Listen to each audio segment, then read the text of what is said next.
Uno, dos, tres. El profesor José Rodríguez Siguas es también escritor. Vamos a hablar un poco sobre la reedición de libros amazónicos. Nos parece interesante esto, ¿no? Bueno, hay un proyecto con Tierra Nueva de editar libros que no se pueden encontrar, ¿no?, en las librerías. Entonces, esa necesidad de conocer libros clásicos como Sacha Novela, como Cuentos Amazónicos de Humberto del Águila, entre otros, es importante, dada la necesidad de que el público en general tenga acceso a estos libros. Entonces, ese es el proyecto que nace con Irigua, que por esta oportunidad son 9 los libros que se van a editar, y entonces es imprescindible que se puedan reeditar libros clásicos de la literatura amazónica.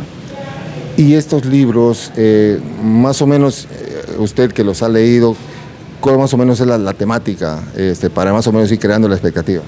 Bueno, la temática tiene que ver con la Amazonía, y dentro de ellas está una obra que, si bien no es escrito por un peruano, sino por Julio Verne, conocido autor francés de novelas clásicas como, por ejemplo,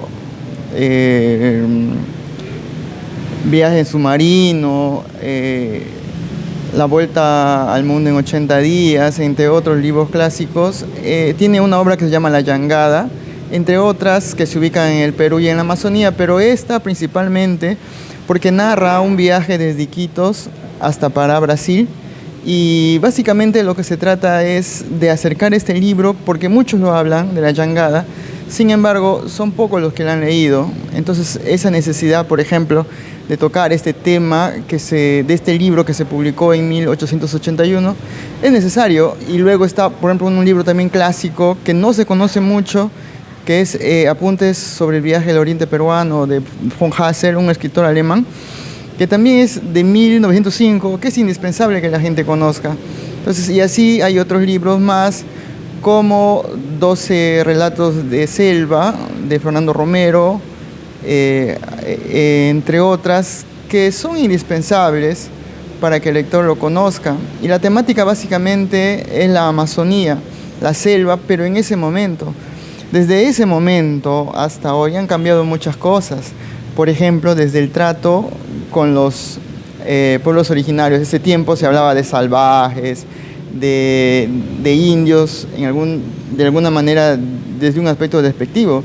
Es más, hasta Mariátegui utilizaba el término indio en su época, pero que esta terminología ha cambiado. Pero igual es necesario conocer en qué contexto se daban este tipo de situaciones. No te olvides que el tema indígena abarcó la literatura peruana, pero enfocada desde la sierra, y nunca hubo un estudio o un seguimiento de la literatura indígena propia desde la Amazonía. En los últimos años hay obras que están saliendo, que se están publicando, ya sea de manera bilingüe o en su lengua originaria o en la lengua castellana, que es necesario conocer, porque si no conocemos nuestra cultura estamos perdidos, ¿no? Profesor, ¿usted cree que toda esta, digamos, esta ola de ediciones de libros de autores amazónicos, esta reedición de libros con temática amazónica, puede ser una especie de movimiento para recuperar nuestra identidad amazónica, que la tenemos, pero como que está desperdigada por toda la región? Es un tema complejo esto de la identidad. Mira, nosotros los amazónicos, por ejemplo, tenemos un cruce en cuanto a nuestro mapa genealógico, con decirte que yo tengo, mi bisabuelo era de la Sierra Arequipeña, mi abuelo paterno de San Martín, mi abuelita de parte de mi papá era Cucama, y de mi abuelita de parte materna era de los borjeños, de los españoles que vivían en Borja. Entonces, es una mezcla bien compleja la que tenemos nosotros los amazónicos. Sí, pero al haber ya nacido acá, no es que, digamos, desdeñamos de nuestros ancestros, pero como amazónicos también hay una identidad que muchas veces, por esa, digamos, complejidad, no la unificamos.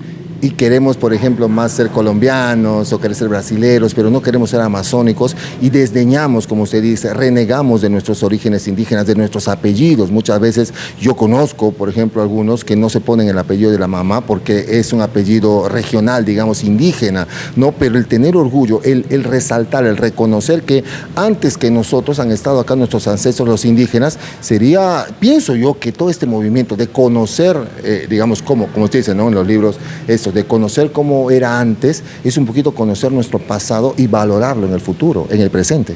Sí, por eso te decía que es un tema complejo y diverso, no de todos es igual, ¿sí? Cada uno tiene su propia, digamos, su propia historia en cuanto a su estructura familiar. El propio linaje. Pero aún así debemos valorarlo, porque ya desde que nacemos, vivimos, es más, hay amazónicos que no necesariamente han nacido acá, pero sienten la Amazonía mucho más que los que han nacido, por ejemplo, en Loreto, digamos, ¿no? Yo conozco varios amigos que son amazónicos por adopción, pero que muy bien valoran y siempre... Y conocen más, ¿ah? Conocen más y buscan siempre dejar en alto el tema oriundo nuestro. Mire, muchas veces cuando básicamente yo conozco cómo se habla, porque soy profesor de comunicación, y a veces muchos me reviran cuando yo utilizo términos amazónicos, ¿no? Qué rico hablarte en términos amazónicos. ¿Qué pasa? Y a veces se burlan, y son propios de acá que ¿Docentes? Hasta docentes. Ignorancia. No, lo que pasa es que muchos piensan que no hablamos de esa manera. Pero si un hablante de Iquitos se graba y tiene, digamos, esa característica del castellano amazónico. Mira, yo te pongo un ejemplo. Si nosotros nos podemos hablar como hablamos los amazónicos, como hablaron nuestros abuelos, es un lenguaje completamente diferente, pero rico.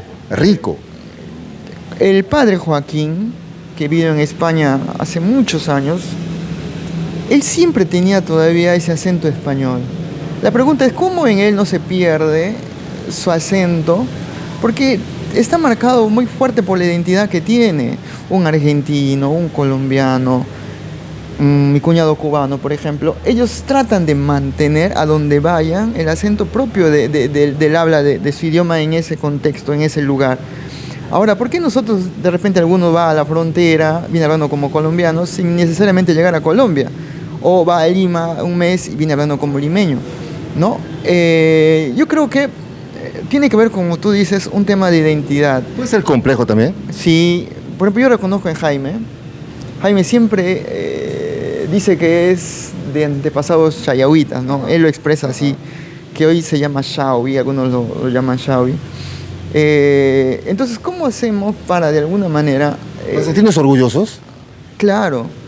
No hay ningún motivo para sentirnos menos que otro lado. Y eso tiene que ver cómo nos identificamos y cómo revaloramos nuestra propia identidad desde donde estamos, desde donde hacemos, y no tener vergüenza. No tener vergüenza, porque la gente inteligente, la gente educada de otros lados, cuando tú hablas, dice, eres de la Amazonía. Solo la gente ignorante se puede borrar de la forma como hablas, pero una persona educada no. Y hay mucho ignorante, ya usted lo ha dicho, hasta muchos docentes, lastimosamente, que no queremos conservar, cuando eso es lo que nos diferencia, esa tonadita. Hay muchos lugares en Argentina, los de Mendoza, por ejemplo, hablan cantando y hasta se parece a nuestro dejo. Claro, cuando habla, por ejemplo, este goleador argentino, el Checho, él es de Córdoba y no es el típico argentino porteño, ¿no? Hay un video de un niño que dice aguante Talleres, no dice Talleres como los porteños. Entonces en Argentina también el mismo Leo Dan es argentino de la sierra. Sí. Él dice tierra. Sí, pues. Como Mercedes Sosa, ¿no? Que y en México también, por ejemplo, arrastran esa letra. Mire, es más, nosotros decimos acá tunchi. Ojo, mira cómo cambia, Tunchi, Chimaichi, pero en Tarapoto o en la Selva Alta, en otros lados, dicen Tunche, Timbuche. O sea, en el mismo castellano amazónico puede haber variantes. Pero así como hay el quechua y el quichua que tenemos acá nosotros. Sí, claro. Pero en este caso es una misma lengua, ¿no? Acá sí hablamos, cuando varía una lengua, es un dialecto, ¿no? No es otra lengua, es una variación. puede ser la variación más grande del castellano es el de América con el de España, y en América el argentino con el chileno, con el colombiano, y en el peruano también. Por ejemplo, hay muchos dirán pollo, otros dirán polio, otros dirán pollo,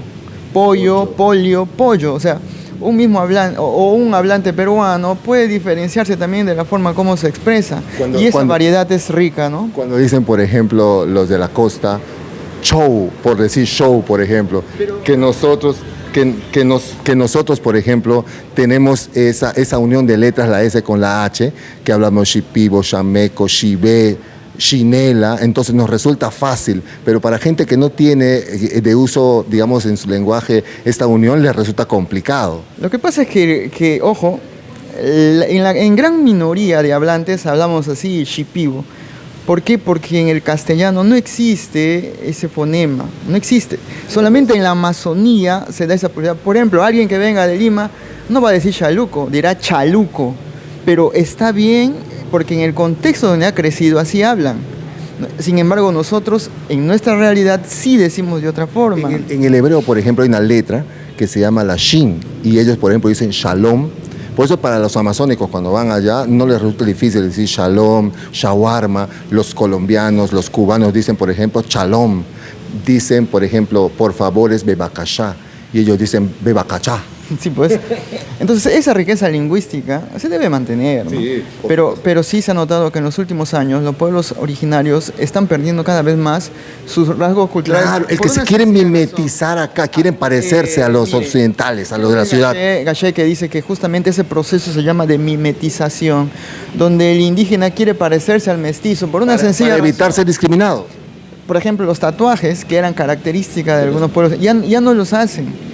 Porque cuando ellos van a un lugar, también de otras culturas, van a un lugar y se sienten como si estuvieran vistos por todos, como animales raros, entonces mejor es no hacerse ese tipo de cosas, ¿ya? El papá dice, ¿para qué va a aprender su lengua si no le va a servir? Mejor que hable castellano. Yo conozco 2 docentes catedráticos, lingüistas, que sus hijos no hablan quechua. Yo puedo entender que en algunos pueblos originarios de repente sí.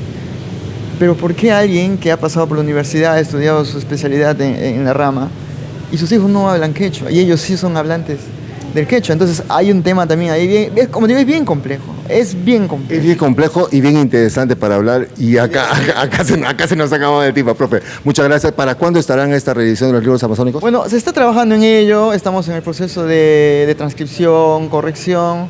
Yo creo que hasta agosto ya se estarán dando a conocer la impresión de los libros.